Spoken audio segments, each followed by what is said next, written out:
Current affair اس وقت بہت بڑا انٹرنیشنل لیول کے اوپر پوری دنیا کے مسلمانوں کا چل رہا ہے، وہ ہے سلمان رشدی ملعون پہ جو ایک قاتلانہ حملہ ہوا 12 اگست 2022 کو۔ اسی کے کانٹیکسٹ میں آپ کو پتا ہے کہ گارڈین اخبار میں عمران خان صاحب کا ایک انٹرویو بھی چھپا، جس کی کلیریفیکیشن کل رات کو انہوں نے دے دی ہے۔ سپٹمبر 1988 میں یہ کتاب لکھی گئی جی، یہ بیسیکلی انڈیا کا رہنے والا تھا اس وقت۔ ظاہر ہے آپ کو پتا ہے جب انڈیا پاکستان بنگلہ دیش میں کوئی مسئلہ ہو تو یہاں پہ جس طریقے سے اسے ریئیکٹ کیا جاتا ہے وہ پھر عالمی مسئلہ بن جاتا ہے۔ پھر سب سے بڑا آپ سمجھ لیں اس ایشو کو اٹھایا امام خمینی نے، انہوں نے اس کے سر کی قیمت لگا دی اس وقت کروڑوں روپے میں۔ پوری دنیا کے اندر ایک مسئلہ اٹھا، اور آج آلموسٹ سمجھ لیں 34-35 سال ہو چکے ہیں۔ وہ تو زندہ ہے خبیث، لیکن اس ایشو کی وجہ سے درجنوں مسلمان انڈیا میں، پاکستان میں، ٹرکی میں شہید ہو چکے ہیں احتجاج کرتے ہوئے مختلف مواقع کے اوپر۔ ابھی یہ جو ایکٹیویٹی 12 اگست کی پرفارم ہوئی اس میں بھی وہ بچ گیا۔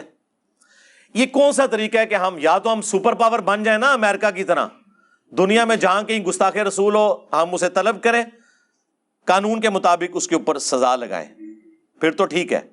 ورنہ آپ اس قسم کی ایکٹیویٹیز جب پرفارم کرتے ہیں تو جن لوگوں کے ریمیٹنس کے اوپر یہ ملک چل رہا ہے ان سے پوچھیں کہ یورپ اور امریکہ میں ان کے اوپر کیا گزرتی ہے جب آپ اس قسم کی جذباتی ایکٹیویٹیز پرفارم کرتے ہیں۔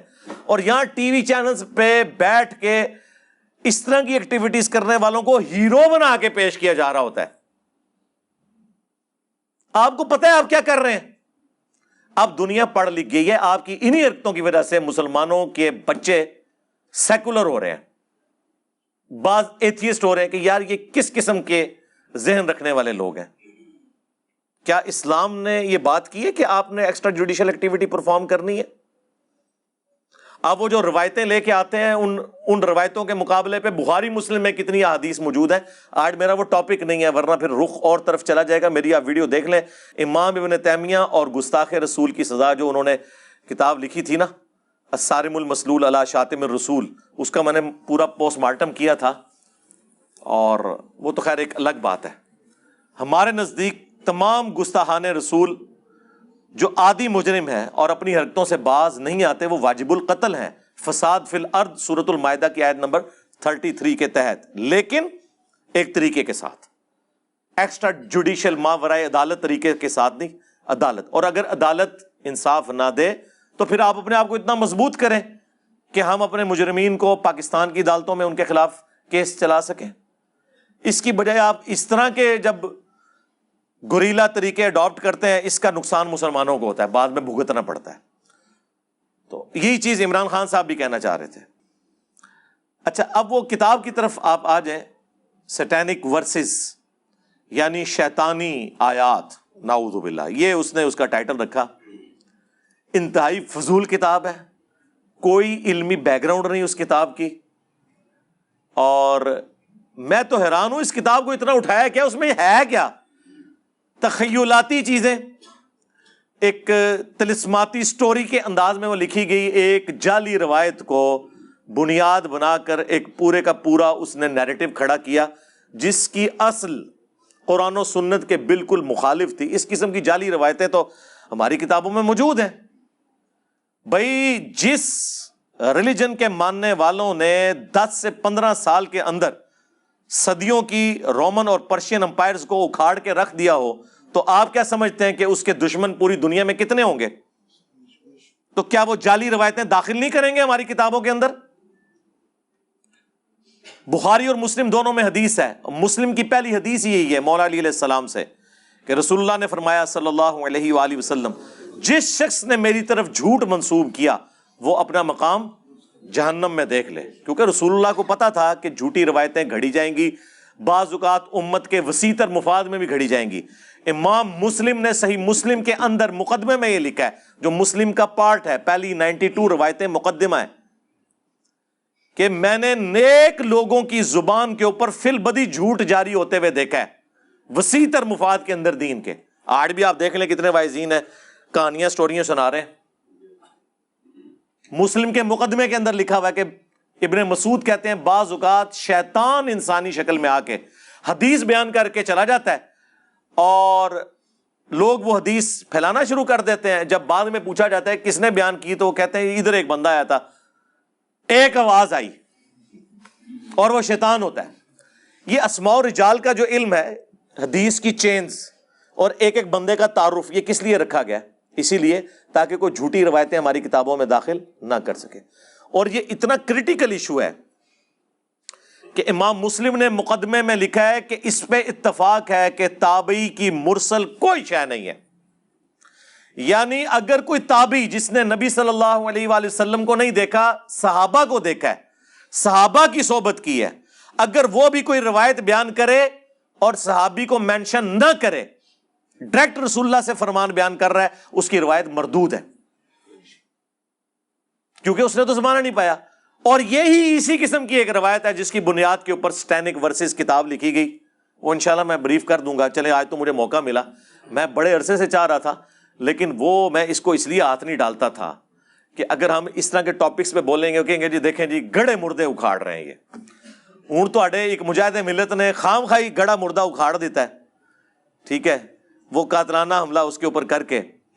تو اب چونکہ ایک موقع ملا ہے تو میں آپ کو تھوڑا بہت آئیڈیا ایک مسلمان کو ہونا چاہیے کہ یہ اس نے کام کیا ڈالنے کی کوشش کی ہے اس کتاب کے اندر، اس کو تو ہم پہلے سے ہی کنڈیم کر رہے ہیں اس حوالے سے۔ بیسیکلی سورۃ الحج کی ایک آیت ہے، آیت نمبر 52، اس کے کانٹیکسٹ میں آپ جتنی بھی قرآن کی تفاسیر ہیں وہ اٹھائیں گے تو آپ کو یہ واقعہ مل جائے گا۔ سورۃ الحج کی آیت نمبر 52 میں پہلے آپ کے سامنے بیان کروں گا اور پھر میں آپ سے پوچھوں گا کہ اس میں سے اس طریقے سے رزلٹ نکالنا، جبکہ اس آیت کی تفسیر قرآن کے اندر کئی جگہ پہ موجود ہو۔ کتنا بڑا ظلم ہے کہ آپ کسی ایک جھوٹی روایت، ایک ضعیف روایت، اور ضعیف بھی اس درجے کی کہ اس کی صحابی تک سند ہی نہ جائے، تابعی تک جائے، مرسل روایت، چھوٹا ہوا واسطہ، اس کو ضعیف جمع ضعیف جمع ضعیف کر کے حسن بنانے کی کوشش کر دیں۔ کتنا بڑا ظلم ہے۔ اور یہ اتنا بڑا ظلم ہوا کہ شیخ ناصر الدین البانی، سعودیہ کے جو محدث اعظم بھی رہ چکے ہیں، البانیہ کے تھے بیسیکلی، انہوں نے باقاعدہ اس روایت کے رد کے اوپر پوری کتاب لکھی ہے، حافظ ابن حجر اسقلانی کے خلاف۔ انہوں نے کہہ دیا کہ جی کافی ساری ضعیف روایتیں ملی ہوئی ہیں تو کچھ نہ کچھ تو ہوا ہوگا، ٹھیک ہے۔ حالانکہ البانی خود قائل ہیں کہ 2 3 4 روایتیں مل جائیں نا، اگر جمع کے سیغے میں 3 سے زیادہ، تو ضعیف جمع ضعیف جمع ضعیف حسن لغیری بن جاتی ہے۔ لیکن یہاں ان کو بھی پتا چلا، یہ البانی صاحب نے کتاب ابن حجر اسقلانی کے خلاف نہیں، اپنے خلاف بھی لکھی ہے کہ ضعیف جمع ضعیف کا فارمولہ لگا کے کسی حدیث کو صحیح قرار دینا یہ کتنا نقصان دہ ہے۔ میں نے آج سے آلموسٹ 10 سال پہلے بھی اس روایت کو بیان کیا تھا، مسئلہ 36 کے اندر، ضعیف الاسناد اور من گھڑت احادیث کا فتنہ، کہ اگر ضعیف روایتوں کو مانا جائے تو ایٹ لیسٹ 3 حدیث کی کتابوں میں یہ روایت موجود ہے لیکن سند اس کی متصل نہیں ہے۔ تو اب 3 ضعیف روایتیں مل کے اور 8 9 اس کے مزید طرق ملتے ہیں، تو ہم اسے ضعیف جمع ضعیف جمع ضعیف جمع ضعیف کر کے حسن بنا دیں گے؟ نہیں، ضعیف جمع ضعیف جمع ضعیف پکی ضعیف۔ یہ شیطان نے پھیلائی ہے اس قسم کی باتیں۔ تو باقاعدہ شیخ ناصر البانی نے پورا ایک کتابچہ لکھا اس کو رد کرنے کے لیے، لیکن اس کے اگینسٹ حافظ ابن کثیر جو ہیں وہ آپ دیکھیں ماشاء اللہ تعالیٰ، انہوں نے تفسیر ابن کثیر میں سورۃ الحج کی آیت نمبر 52 کے کانٹیکسٹ میں پورا رد کیا ہے کہ یہ بالکل بکواسیات ہیں سارے واقعات۔ ایک ایک سند کے اوپر انہوں نے بحث کی، انہوں نے کہا یہ سندیں تو متصل ہی کوئی نہیں ہے، خام خواہ آپ اس کے اوپر بات کر رہے ہیں۔ تو یہ روایت جو ہے وہ المعجم الکبیر طبرانی کے اندر موجود ہے، مسند البزار کے اندر موجود ہے، اور مجمع الزوائد کے اندر بھی موجود ہے۔ خود ابن حجر اسقلانی کے استاد مجمع الزوائد میں طبرانی اور بزار کے ریفرنس سے لے کے آئے، انہوں نے کہا ہے کہ یہ روایتیں ٹھیک نہیں ہیں۔ ہمارے پاس تو اب یہ اردو ترجمے کے ساتھ طبرانی بھی آ چکی ہوئی ہے اور مجموع الزوائد بھی آ چکی ہے الحمدللہ. ہم کوشش کریں گے کہ اس کے امیجز جو ہے وہ اس میں ساتھ ڈسپلے کر دیں کہ بالکل جعلی روایتیں ہیں جن کی بنیاد کے اوپر یہ سب کچھ کیا گیا. وہ سورۃ الحج کی جو آیت نمبر 52 ہے اس کے کانٹیکسٹ میں ہوا. وہ آیت پہلے میں پڑھ دیتا ہوں تاکہ آپ کو یہ پتہ چل جائے. اعوذ باللہ من الشیطان الرجیم بسم اللہ الرحمن الرحیم. وما ارسلنا من قبلک من رسول ولا نبی، اور کوئی بھی ایسا رسول آپ صلی اللہ علیہ وآلہ وسلم سے پہلے نہیں گزرا اور نہ کوئی نبی، الا مگر یہ کہ، یعنی تمام انبیاء اور رسولوں کے ساتھ ایسا ہوا. کیا ہوا؟ اذا تمنا، کہ جب اس نے کوئی آرزو کی. اب یہ تمنا کے عربی میں دو معنی ہیں.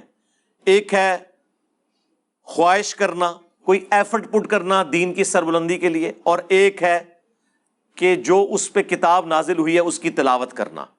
یہ دونوں معنی بیک وقت درست ہیں، اور دوسرے معنی کو پھر گھسیٹ کے انہوں نے اس میں فٹ ان کیا. وہ آپ کو پتہ چل جائے گا. القى الشیطان فی امنیتہ، تو شیطان بھی اس کی اس تمنا کے اندر اپنا حصہ ڈال دیتا تھا. یعنی اب اگر وہ کوشش کر رہا ہے تو شیطان کیا حصہ ڈالے گا کہ اس کوشش کے اندر رکاوٹیں کھڑی کرے گا، اور اگر وہ تلاوت کر رہا ہے تو وہ پھر اس قسم کی کوشش کرے گا کہ آڈینس تک اس کا کوئی غلط فہم پہنچے اور وہ غلط رزلٹ نکال لے. یہ دونوں معنی بیک وقت درست ہیں. فَيَنْسَخُ اللَّهُ مَا يُلْقِي الشَّيْطَانُ، تو اللہ تعالیٰ جو شیطان نے القاء کیا ہوتا ہے نا، یہ شیطان کی کوئی ایفرٹ ہوتی ہے، اسے تو ہٹا دیتا ہے. ثُمَّ يُحْكِمُ اللَّهُ آیَاتِهِ، اس کے بعد اللہ اپنی آیات کو محکم کر دیتا ہے. وَاللَّهُ عَلِيمٌ حَكِيمٌ، اور اللہ تعالیٰ علم والا اور حکمت والا ہے. اور ساتھ اس سے اگلی آیت میں اس کی حکمت بھی بیان ہو گئی ہے. لِيَجْعَلَ مَا يُلْقِي الشَّيْطَانُ فِتْنَةً لِلَّذِينَ فِي قُلُوبِهِم مَرَضٌ، اور یہ جو شیطان روڑے اٹکاتا ہے نا، یا نبی کی تلاوت کے اندر اپنا بھی کوئی حصہ اس طرح کا ڈالتا ہے کہ سننے والے اس کا غلط فہم لینا شروع کر دیتے ہیں. یہ جو کچھ ہو رہا ہوتا ہے نا،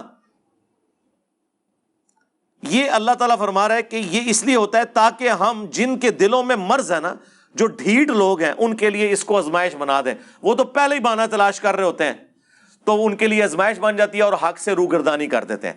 ظاہر ہے یہ اللہ تعالیٰ نے حق اور باطل کی کشمکش تو رکھی ہے نا، پلیٹ میں رکھ کے تو نہیں آپ کو دے دینی جنت. لوگ کہتے ہیں جی لوگوں کو استعانت اتنی مشکل سے سمجھانی پڑتی ہے. قرآن کے پہلے صفحے پہ لکھا ہوتا کہ بابوں کو پکارنا شرک ہے، تو اگے تو قرآن نازل کرنے کی بھی ضرورت کوئی نہیں سی. اللہ تعالیٰ نے ایاک نعبد و ایاک نستعین بیان کیا اور پھر آگے چل کے اس کو مضمون کو کھولا، لیکن اس کو اس طریقے سے بیان کیا کہ اگر کوئی بےایمانی پہ اترا ہوا ہو وہ اس کے ذریعے گمراہ ہو، جو سورۃ البقرہ میں آیا ہے. اللہ کی وجہ سے نہیں بلکہ آزمائش کی وجہ سے. دنیا میں کون سا گناہ ہے جو اٹریکٹ نہیں کرتا انسان کو؟ اللہ نے گناہ میں اٹریکشن کیوں رکھی ہوئی ہے؟ تاکہ انسان اس کی طرف مائل ہو اور پھر اپنی عقل کے ذریعے اپنے آپ کو قابو کرے اور گناہ سے بچ کے جنت کما لے. اور جس نے اس کے اوپر گر جانا ہے تو جہنم میں ہی جائے گا نا. زبردستی نہیں ہو رہی ہوگی، وہ اپنی مرضی سے کر رہا ہوگا. اسی طریقے سے یہاں پہ بھی ایسا ہی ہوا. تو اللہ تعالیٰ ماتا تاکہ وہ آزمائش بن جائے ان کے لیے. والقاسیۃ قلوبہم، اور جن کے دل کے اندر سختی موجود ہے نا، ان کے لیے یہ فتنہ بن جائے. وَإِنَّ الظَّالِمِينَ لَفِي شِقَاقٍ بَعِيدٍ، اور بے شک جو ظالم لوگ ہیں، جو ہٹ درمی پہ اترے ہوئے ہیں، وہ تو دور کی بدبختی میں گر پڑے ہیں. وَلِيَعْلَمَ الَّذِينَ أُوتُوا الْعِلْمَ، اور یہ اس لیے بھی ہے کہ تاکہ جو اہل علم ہے نا، جو حق حاصل کرنا چاہتے ہیں، ان کا رزلٹ بالکل ڈیفرنٹ ہوگا اس طرح کے کاموں سے. وہ کیا ہوگا؟ انہ الحق من ربک، کہ یہ بے شک حق ہے ان کے رب کی طرف سے. فیؤمنوا بہ، بس وہ اس کے اوپر ایمان لے آئیں گے.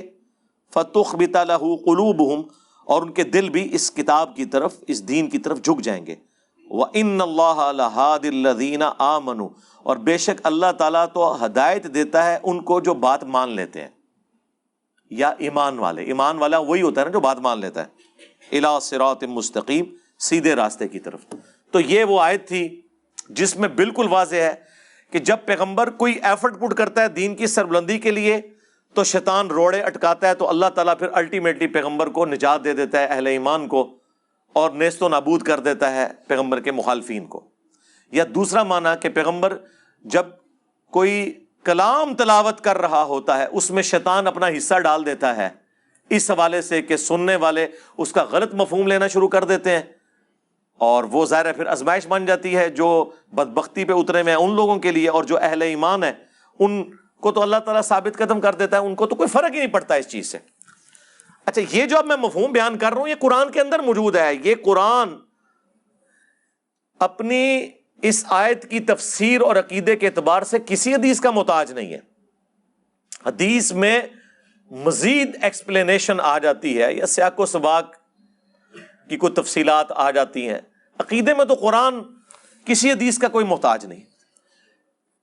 اب میں کراس ریفرنس کے طور پہ آپ کو ایک آیت پیش کروں گا، اس سے آپ کو مضمون کھل جائے گا۔ سورۃ الانعام کی آیت نمبر 112 اور 13، یہ وہی آیت ہے وہ جو المحنت کے شروع میں انہوں نے لکھی ہے نا، شیطانی لشکر ہم پہ حملہ آور ہوا جس طرح کہ انبیاء پہ ہوتا تھا۔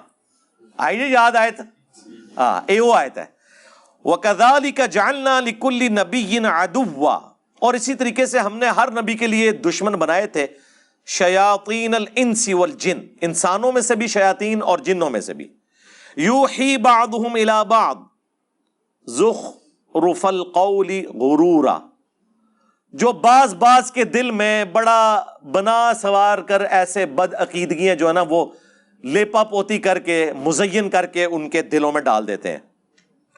وَلَوْ شَاءَ رَبُّكَ مَا فَعَلُوا، اور اگر تیرا رب زبردستی کرنا چاہتا نا تو کسی شیطان کی مجال نہیں تھی کہ اس طرح کسی کو گمراہ کر سکتا۔ فَذَرْهُمْ وَمَا يَفْتَرُونَ، تو چھوڑ دیں ان کو ان کے حال کے اوپر اور جو یہ جھوٹ باندھ رہے ہیں۔ یعنی اگر اللہ تعالیٰ نے زبردستی ہدایت دینی ہوتی نا پھر تو یہ آزمائش بھی ختم ہو جاتی، لیکن ظاہر ہے آزمائش ہے تو جنت میں جانا ہے نا، آزمائش نہیں ہے تو اتنی بڑی جنت، ہمیشہ کی زندگی اور آپ کی مرضی، یہ جبھی ملنی ہے نا، کوئی ایفرٹ بھی پٹ کریں گے۔ یہ فٹ پاتھ پہ بیٹھے ہوئے راہ چلتے ہوئے تو آپ کو نہیں مل جانی۔ تو یہ اللہ تعالیٰ نے فرمایا وَلِتَصْغَىٰ إِلَيْهِ أَفْئِدَةُ الَّذِينَ لَا يُؤْمِنُونَ بِالْآخِرَةِ، اور یہ اس لیے کہ تاکہ جن لوگوں کا آخرت کے اوپر ایمان نہیں ہے نا ان کے دل جو ہے نا اسی کی طرف، گمراہی کی طرف مائل ہو جائیں۔ وَلِيَرْضَوْهُ وَلِيَقْتَرِفُوا مَا هُمْ مُقْتَرِفُونَ، اور وہ پھر اسی کے اوپر راضی ہو جائیں۔ یعنی جو لوگ گمراہی کے اوپر اترے ہوئے نا ان کے لیے تو ایک سمجھ لیں یہ ایندھن کا کام کریں گی اس طرح کی چیزیں، اور وہ اس میں سے غلط رزلٹ نکالیں گے اور وہ پھر اسی راستے کے اندر بیٹھ جائیں گے۔ اب یہ بالکل واضح ہے۔ اسی طریقے سے سورہ الفرقان کے اندر بھی آیت نمبر 32 میں بھی ہے، وَقَالَ الَّذِينَ كَفَرُوا لَوْلَا نُزِّلَ عَلَيْهِ الْقُرْآنُ جُمْلَةً وَاحِدَةً، اور کافر یہ اعتراض کرتے ہیں کہ یہ قرآن اکٹھا کیوں نہیں نازل ہو گیا، یہ کیا ہے جی اتنے سالوں سے نازل ہو رہا ہے، کوئی اللہ تعالیٰ بیٹھ کے کوئی پلان کرتا رہتا ہے یا یہ نبی خود بیٹھ کے گھڑتا رہتا ہے، نعوذ باللہ۔ آپ دیکھیں نا قرآن کا آہستہ آہستہ نازل ہونا، ایک پوائنٹ تو ان کے ہاتھ لگ گیا نا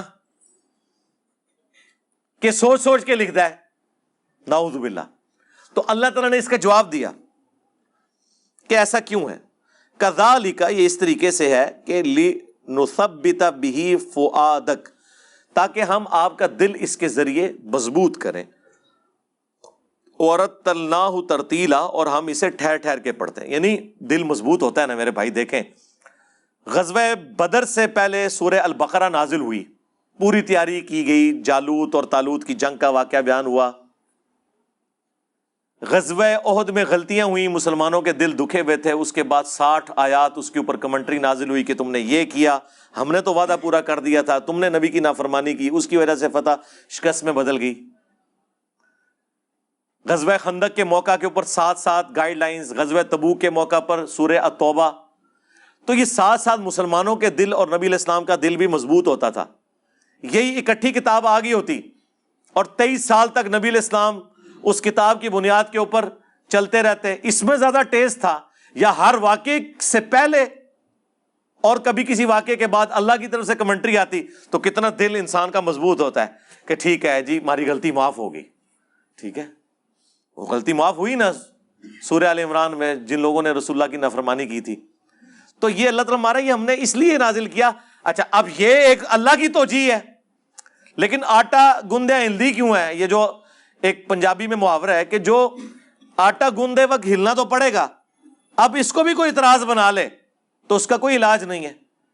جب بھی کوئی ڈاکٹرن آتی ہے، ہم یہ ایتھیسٹ سے بھی کہتے ہیں کہ آپ یہ جو اسلام کی ڈاکٹرن کے اوپر اعتراضات نکالتے ہیں، آپ کوئی ایک آئیڈیل ماڈل لیں، ہم اس میں بھی نکال دیں گے.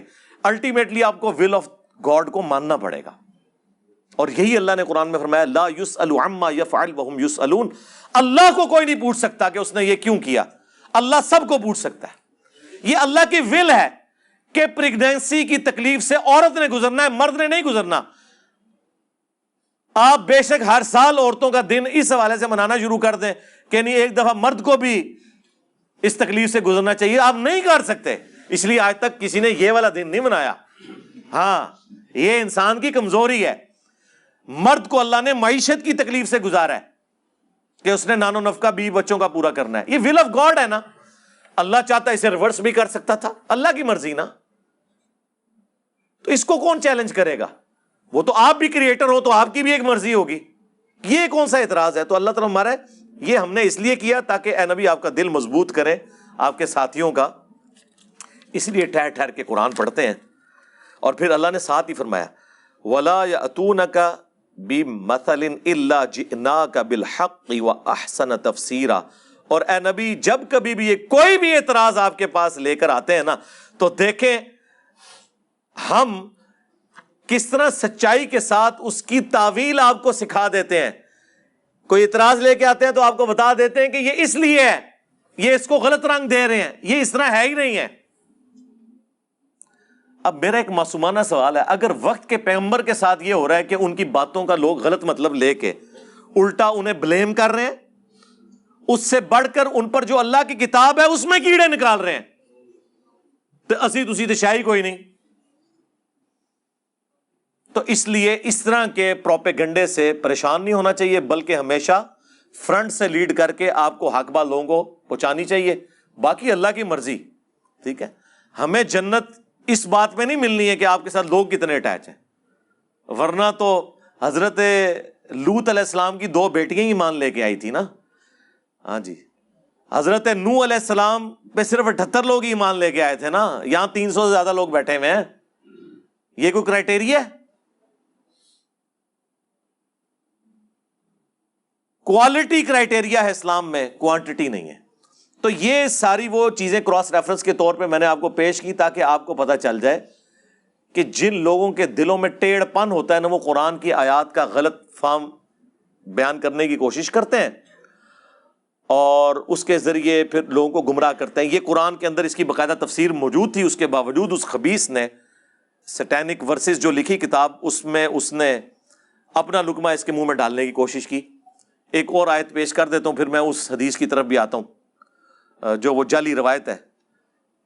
سورہ آل عمران کے سٹارٹ ہی میں اللہ تعالیٰ نے نا اس فتنے کا ذکر کر دیا تھا بہت پہلے ہی. آیت نمبر 7 میں اللہ تعالیٰ نے فرمایا ہے هُوَ الَّذِي أَنزَلَ عَلَيْكَ الْكِتَابَ مِنْهُ آيَاتٌ مُحْكَمَاتٌ. وہی ہے جس نے تم پر کتاب نازل کی ہے جس میں محکم آیات ہیں، جس میں حکم بیان ہوا ہے کہ یہ کرو یہ نہ کرو.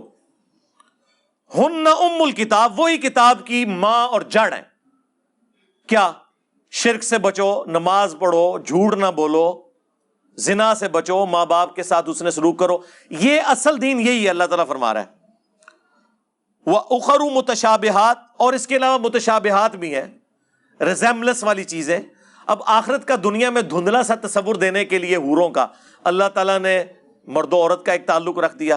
آخرت کے فروٹ کا یہاں تصور دینے کے لیے دنیا میں فروٹ رکھ دیے، لیکن اس کا یہ قطعاً مقصد نہیں ہے کہ یہ فروٹ اور وہ فروٹ ایک جیسا ہے. نہیں، بالکل ایسا نہیں ہے. تو یہ متشابہات ہیں. اس طرح اللہ تعالیٰ کی صفات کا ذکر آیا ہے، وہ بھی متشابہات ہیں. کون اس کو امیجن کر سکتا ہے؟ اللہ بھی زندہ، ہم بھی زندہ، لیکن ہماری زندگی ادھار کی ہے، اس کی ہمیشہ سے ہے، ہماری زندگی اس کے اوپر ڈیپینڈنٹ ہے، اور پھر اس کی نوعیت جو ہے وہ کوئی امیجن ہی نہیں کر سکتا۔ لیس کمثلہ شیء وہو السمیع البصیر، اللہ کی مثل کوئی شے نہیں ہے۔ لیکن پھر بھی سمجھانے کے لیے اللہ تعالیٰ نے کہا اللہ تعالیٰ دیکھنے والا، سننے والا ہے۔ اب اس سے کوئی یہ سمجھے کہ اللہ کے کان ہیں یا آنکھیں ہیں جس طرح ہماری ہیں، نہیں، یہ ہے متشابہات۔ تو اللہ تعالیٰ فرماتا ہے کہ یہ متشابہات سمجھانے کے لیے تھیں، یہ دین کی اصل نہیں تھی، اصل وہی ہے جو ہم نے تمہیں حکم دیا ہے۔ فَأَمَّا الَّذِينَ فِي قُلُوبِهِمْ زَيْغٌ، تو جن لوگوں کے دلوں میں ٹیڑھ پن ہوتا ہے نا، فَيَتَّبِعُونَ مَا تَشَابَهَ مِنْهُ ابْتِغَاءَ الْفِتْنَةِ، تو وہ فتنہ تلاش کرنے کی کوشش کرتے ہیں، ڈالنے کی کوشش کرتے ہیں ان آیات کے ذریعے، وَابْتِغَاءَ تَأْوِيلِهِ، اور اس کی تعویل اور اندر ہی مطلب کیا ہے اور لبڑنے کی کوشش کر دینے۔ وَمَا يَعْلَمُ تَأْوِيلَهُ إِلَّا اللَّهُ، تو اس کی تعویل تو اللہ کے سوا کوئی نہیں جانتا۔ وَالرَّاسِخُونَ فِي الْعِلْمِ، اور جو علم میں پختہ لوگ ہیں نا، ان کا کیا عقیدہ ہوتا ہے؟ یقولون، وہ کہتے ہیں آمنا بہ، ہم سب کے اوپر ایمان رکھتے ہیں، جو کچھ بھی قرآن میں نازل ہوا، کل من عند ربنا، یہ سب کے سب ہمارے رب کی طرف سے ہے۔ وما یذکر الا اولو الالباب، اور نصیحت تو نہیں حاصل کرتے مگر عقل والے، عشق دے چلے نہیں۔ ویسے تو میں جتنی ٹیکنیکل گفتگو کر رہا ہوں، منو دسو یہ چلے نو سمجھ آ سکتی ہے؟ ہاں، اور یقین کریں وہ جو چلے چرسی اور پوڈری اور نشہ کرنے والے درباروں پہ بیٹھے ہوئے ہیں، ان کو اپنے اس نشے میں اتنا مزہ نہیں آتا جتنا ہمیں ان علمی باتوں کو کرنے اور سننے میں آ رہا ہے۔ ہاں دیکھیں نا، یہ انبیاء کی وراثت ہے نا، کہ ہر چیز 2+2=4 میں ہے، ٹیکنیکلی ہر چیز اپنی جگہ بیٹھتی ہے۔ تو اللہ تعالیٰ فرماتا ہے کہ نصیحت نہیں حاصل کرتے مگر عقل والے، اور ان کی روش ہوتی ہے کہ وہ دعا کرتے ہیں ربنا لا تزغ قلوبنا بعد اذ ہدیتنا وہب لنا من لدنک رحمہ انک انت الوہاب، اے رب ہمارے دلوں کو ٹیڑھا نہ کرنا بعد اس کے کہ تو نے ہمیں ہدایت عطا فرمائی، ہمیں اپنے پاس سے رحمت عطا فرما اے عطا کرنے والے، آمین۔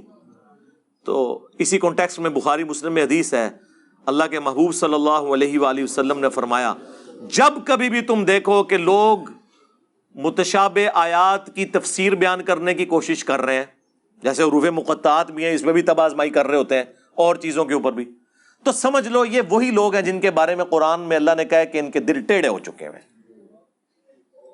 یہی ٹیڑھے دل والے لوگ، انہی میں سے پھر اس طرح کے جاہل لوگ پیدا ہوتے ہیں، سلمان رشدی جیسے لوگ جو پھر اس قسم کی چیزیں لے کے آتے ہیں۔ اب قرآن اپنے مقدمے میں بالکل واضح ہے، اتنا واضح ہے، قرآن حکیم میں سورۃ الحجر کے اندر، سورہ بنی اسرائیل کے اندر، باقی صورتوں کے اندر اللہ تعالیٰ نے جگہ جگہ فرمایا کہ جو اللہ کے مخلص بندے ہیں نا، چنے ہوئے، ان کے اوپر شیطان کا کوئی اثر نہیں ہوتا، یعنی انبیاء کرام۔ پھر وہ ایک سورہ حج کی آیت لے کے ایک پورا ہنگامہ کھڑا کر کے ایک طلسماتی قسم کا ناول، ایک تخیلاتی چیزیں لکھ دینا، تو جرم کے اوپر مبنی ہے۔ اللہ تعالیٰ کی اسپیشل پروٹیکشن ہے۔ سورہ بنی اسرائیل میں اللہ تعالیٰ نے فرمایا کہ اے نبی علیہ السلام، ظاہر ہے نبی علیہ السلام ایک شریف النفس انسان تھے، قریب تھا کہ آپ بھی کافروں کی طرف تھوڑا بہت مائل ہو جاتے، اپنی شرافت کی وجہ سے، ہوئے نہیں ہیں، ہو جاتے تو یہ آپ کو اپنا دوست بنا لیتے اگر ہم آپ کو نہ تھام لیتے، اور اگر بفرض محال ایسا ہوتا تو ہم آپ کو دنیا کی زندگی میں بھی دگنا عذاب دیتے اور آخرت میں بھی آپ کو اللہ کے عذاب سے بچانے والا کوئی نہ ہوتا۔ ہاں، یہ سب سے سخت ترین آیت ہے قرآن کی سورہ بنی اسرائیل میں۔ اسی طریقے سے سورۃ الحاقہ میں آیا کہ اگر یہ نبی ہماری طرف کوئی ایسی بات منسوب کر دیں جو ہم نے ان کی طرف وحی نہیں کی، ہم ان کا دانا ہاتھ پکڑ کے ان کی رگیں جاں کاٹ دیں۔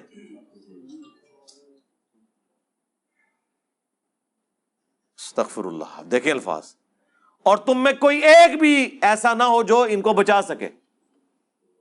لیکن ایسا نہیں ہوا، یہ سارا غصہ کافروں کے اوپر ہے،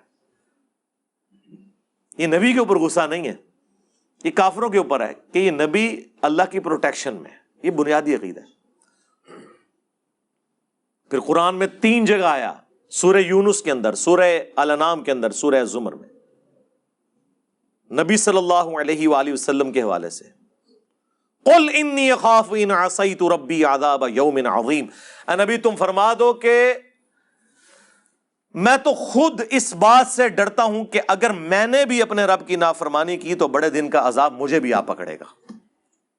آج یہ آیات بیان کرنا گستاخی ہے، حالانکہ یہ آیات ہمارے پاس ثبوت ہے کہ یہ کتاب رسول اللہ نے نہیں لکھی. کوئی شخص جو کتاب لکھتا ہے وہ اپنے بارے میں اتنی سخت باتیں تو نہیں لکھتا نا. ہاں، یہ اللہ کی طرف سے نازل ہوئی ہے.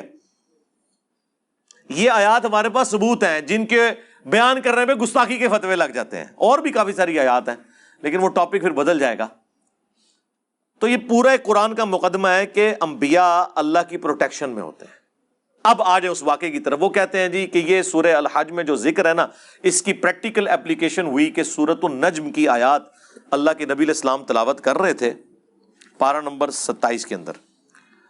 یہ حدیث المعجم الکبیر طبرانی میں بھی موجود ہے منقطع سند کے ساتھ، مسند البزار میں بھی ہے اور مجمع الزوائد کے اندر بھی ہے. اور مجمع الزوائد بڑی نعمت ہے، اردو میں آ چکی ہے. اس میں طبرانی اور حاکم اور باقی کتابوں کی جو اس قسم کی احادیث تھی ان کے اوپر تحقیم لگی ہوئی ہے.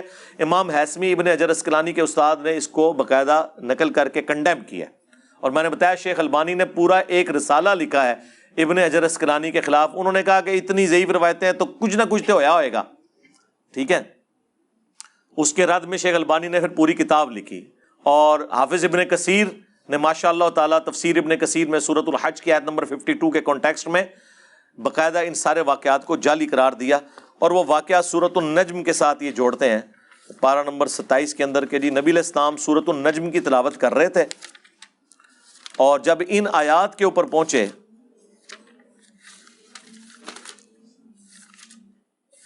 اعوذ باللہ من الشیطان الرجیم بسم اللہ الرحمن الرحیم، جہاں پہ ان دیویوں کا ذکر تھا. ان کی 3 دیویاں تھیں نا جس کی وہ پوجا کرتے تھے بت پرست. نمبر 1 لات، نمبر 2 عزا اور نمبر 3 منات. اس کا ذکر موجود ہے آیت نمبر 19 اور 20. افرائیتم اللات والعزا، کیا تم نے لات اور عزا کی طرف نہیں دیکھا؟ ومنات الثالثۃ الاخری، اور جو تیسری دیوی ان کی منات ہے. الکم الذکر ولہ الانثی، کیا تم خود تو اپنے لیے لڑکے پسند کرو اور اللہ کی طرف لڑکیوں کی نسبت کرو؟ تلک اذن قسمۃ ضیزہ، یہ کتنی بری تقسیم ہے جو تم کر رہے ہو. یعنی آپ دیکھیں ان کی تینوں دیویاں جو ہیں وہ مونس تھیں. خود اپنے لیے لڑکی پیدا ہونا وہ ایک بدنامی سمجھتے تھے، اور اللہ کی طرف 3 دیویاں انہوں نے منسوب کی ہوئی تھی، اللہ کی بیٹیاں لات، منات اور عزا. تو ان کی وہ عبادت کیا کرتے تھے. تو اللہ تعالیٰ نے دیکھیں اس آیت کے ساتھ ہی ذکر آیا کہ بڑی بری تقسیم تم نے کی ہوئی ہے. جب قرآن میں یہ آیات ہے تو اس میں ان دیویوں کی تعریف کیسے ہو سکتی ہے؟ وہ کہتے ہیں جی جب حضور تلاوت کر رہے تھے نا یہ والی آیات، افرائیتم اللات والعزا ومنات الثالثۃ الاخری، تو اس کے ساتھ نعوذ باللہ حضور کی مبارک زبان کے اوپر شیطان نے قابو پاتے ہوئے نعوذ باللہ ان کی مبارک زبان سے یہ الفاظ بھی نکلوا دیے، وَإِنَّ شَفَاعَتُهُنَّ لَتُرْتَجَا، اور بے شک ان کی شفاعت بھی اللہ کے حضور قبول کی جائے گی. تو اس کی وجہ سے کافر بھی بڑے امپریس ہوئے اور وہ کہتے ہیں دیکھیں اتنا حصہ تو بخاری مسلم میں موجود ہے کہ جب سورۃ النجم کی تلاوت نبی علیہ السلام نے کی تو تمام جن، انس اور کافر بھی اور مسلمان بھی سجدے میں گر پڑے. وہ تو سر اس کلام سے متاثر ہوئے تھے، وہ ان آیات کے اوپر سجدے میں نہیں گرے تھے، وہ تو آخری آیات ہیں. وہ کہتے ہیں جی وہ کافروں نے سجدہ اسی لیے کیا تھا کہ ان کی دیویوں کی تعریف اس میں بیان ہوئی تھی. اب دیکھیں کیسے کہانی میں رنگ بھرے. بخاری مسلم میں تو یہ الفاظ نہیں ہے، صرف یہ ذکر ہے کہ سجدے میں گر پڑے. وہ کہتے ہیں نہیں، وہ جو طبرانی کی روایت ہے اور مسند البزار میں ہے، مجمع الزوائد میں بھی لے کے آئے ہیں، اس کے اندر تو موجود ہے کہ وہ کافروں نے سجدہ اس لیے کیا کہ تعریف نبی علیہ السلام نے کر دی ان دیویوں کی، تو وہ بڑے امپریس ہوئے، اس وجہ سے وہ سجدے میں گر پڑے اور انہوں نے کہا آج تو محمد نے ہمارا مقدمہ بھی مان لیا ہے، کچھ دو کچھ لو، ٹھیک ہے اب ہم مل جل کے اپنے معاملات کو لے کے چلیں گے، نعوذ باللہ من ذالک۔ اور جن لوگوں نے اس روایت کو صحیح ماننے کی بھی کوشش کی مسلمانوں میں سے، انہوں نے کہا کہ نبی علیہ السلام کی مبارک زبان پہ جاری نہیں ہوئی ہیں بلکہ شیطان نے ان کے کان میں پھونک دی تھی۔ بھئی جب روایت ہی جعلی ہے، یہ حرکت کرنے کی کیا ضرورت ہے؟ یہی کام پھر ابن حجر اسقلانی نے کیا، باقی خیر پوری امت ایک طرف کھڑی ہوئی ہے، اسی لیے شیخ البانی نے پھر ان کے خلاف پورا رسالہ لکھا کہ یہ ضعیف جمع ضعیف جمع ضعیف کو آپ اس طرح اثر بنا رہے ہیں، حالانکہ البانی صاحب خود بھی بنا لیتے ہیں بعض اوقات، تو وہ رسالہ صرف ان کے خلاف نہیں اپنے خلاف بھی انہوں نے لکھا۔ یہ وہ جعلی روایت تھی جس کی بنیاد کے اوپر انہوں نے ایک پورا ہنگامہ کھڑا کیا ہوا تھا۔ یہ بالکل جھوٹی روایت ہے، اس کی کوئی سند متصل نہیں ہے کسی صحابی تک، تابعین تک جاتی ہیں، لیکن ظاہر ہے وہ تو مسلم کے مقدمے میں ہے کہ تابعی کی مرسل کوئی شاعری میں شروع میں بتا چکا کہ صحیح مسلم کے مقدمے میں ابن مسعود کا قول ہے کہ بعض اوقات شیطان انسانی شکل میں آ کے حدیث بیان کر کے چلا جاتا ہے، مشہور ہو جاتی ہے، لہٰذا پوری تحقیق کی جائے گی کہ اس کی سند رسول اللہ تک جاتی ہے کہ نہیں۔ یہ تو نہیں کہ حدیث تو حدیث ہوتی ہے اصلی ہو یا جعلی، ڈگری تو ڈگری ہوتی ہے اصلی ہو یا جعلی، ایسا نہیں ہے۔ تو بہرحال یہ میں نے پورا مقدمہ آپ کے سامنے رکھ دیا اس کتاب کے حوالے سے، تاکہ آپ کو پتہ چل جائے کہ یہ جو تماشا ان لوگوں نے کھڑا کیا ہے، اس کتاب کو اتنی ہائپ اس میں کریٹ کی ہوئی ہے، اس کتاب میں شے کوئی نہیں ہے کہ جسے اتنی امپورٹنس دی جائے، سوائے یہ کہ آپ یہ کہہ سکتے ہیں کہ گستاخی یا کچھ ایسے الفاظ استعمال ہو گئے۔ ٹیکنیکلی تو وہ پور کتاب ہے، ٹیکنیکلی جو اسلام اور پیغمبر اسلام کے اوپر جو اعتراضات آج کے ایتھیسٹ کر رہے ہیں وہ بہت زیادہ ساؤنڈ ہے ایز کمپیئر ٹو اس کتاب کے، اس کے مقابلے پہ، قرآن و سنت کے مقابلے پہ تو دونوں ہی جعلی باتیں کر رہے ہیں، لیکن اس کو اتنی ہائپ کریٹ کی ہے اور اس مردود کو انہوں نے زندہ رکھے ہوئے ابھی تک، اور دفع کریں اسے، مرے اپنی آرام موت، یا اتنے مضبوط ہوں کہ ہم اسے پھر پکڑ کے تو اپنی عدالتوں میں مقدمہ چلا کے تو فساد فی الارض کے تحت اسے سولی لٹکائیں۔ ادروائز آپ اس قسم کی ایکٹیویٹیز پرفارم کریں گے تو عمران خان صاحب نے بالکل صحیح سٹیٹمنٹ دی ہے کہ اس طرح کی ایکٹیویٹیز پرفارم کرنے کا پھر اسلام کو نقصان ہوتا ہے، ٹھیک ہے، مقدمہ کسی اور طرف چلا جاتا ہے۔ آپ دیکھیں وہ اس کی جو خبریں ہیں نا، اس کے نیچے لوگوں کے کامنٹس پڑھیں، لوگ کہہ رہے ہیں جی یہ ہے جی ریلیجن آف پیس، کس کس قسم کے ان کو موقع مل گیا نا بھونکنے کا، اور اس قسم کے موقع ہم پرووائڈ کرتے رہتے ہیں۔ ابھی تو یہاں کی گراؤنڈ ریئلٹیز نہیں ان کو پتا کہ یہاں مسلمان سے ڈرتا ہے، یعنی ایک مسلمان رفع الیدین کرتے ہوئے آمین اونچی کہتے ہوئے کسی ہندو سکھ عیسائی سے نہیں ڈرتا۔ آپ کسی سکھ کی دکان کے باہر مصلی ڈال لینا اور رفع الیدین سے نماز پڑھیں، کچھ بھی نہیں کرے گا، ہندو کچھ بھی نہیں کرے گا، لیکن کسی لبیک یا رسول اللہ نعرہ لگانے والا، ہاں اس کی دکان تو دور کی بات، اس کی مسجد میں بھی آپ رفع الیدین آمین اونچی کہے تو دیکھیں وہ کیا کرتا ہے۔ تو اس سے اندازہ لگا لیں کیا یہ رسول اللہ کو لبیک کہہ رہے ہیں، یہ شیطان کو لبیک کہہ رہے ہیں آپ نبی علیہ السلام کی سنت سے اتنی نفرت کر کے؟ یہ کون سی دین کی خدمت ہو رہی ہے؟ تو اس لیے اپنی آنکھیں کھولیں۔ میں نے آپ کو بہت پہلے بتایا تھا کہ آنے والے دور میں یا تو مسلمان کتاب و سنت کے منہج پہ آئیں گے یا پھر وہ ایتھیسٹ ہوں گے۔ اے وشکارلے مولوی ادھر ادھر ہو جانے جے سارے ہے، تسی دیکھ رہے ہو کس طرح انہاں دی مٹی پلیت بھی ہوندی ہے، ٹھیک ہے جی، آباء و اجداد قبروں کے پجاری، اولادیں جو ہیں وہ الحمدللہ کتاب و سنت کے منہج کے اوپر آ چکی ہیں۔ ہمیں تو لوگ مطلب فرسٹ ہینڈ رابطہ کرتے رہتے ہیں، اللہ کا شکر ہے۔ تو یہ تو کہتے تھے نا جی وہ فلانے بزرگ نے اتنے نو کلمہ پڑھایا، فلانے نے اتنے، ساری کہانیاں بنائی سن، ٹھیک ہے جی۔ بزرگ تے پھر انہوں منو کہ صدیاں تو جنہاں نو تسی اپنے بابے نال جوڑیا سی، انہاں بابے چھوڑ کے اس شخص نو اپنا امام مان لیا ہے جس کی قبر مدینے میں ہے، محمد رسول اللہ صلی اللہ علیہ وآلہ وسلم۔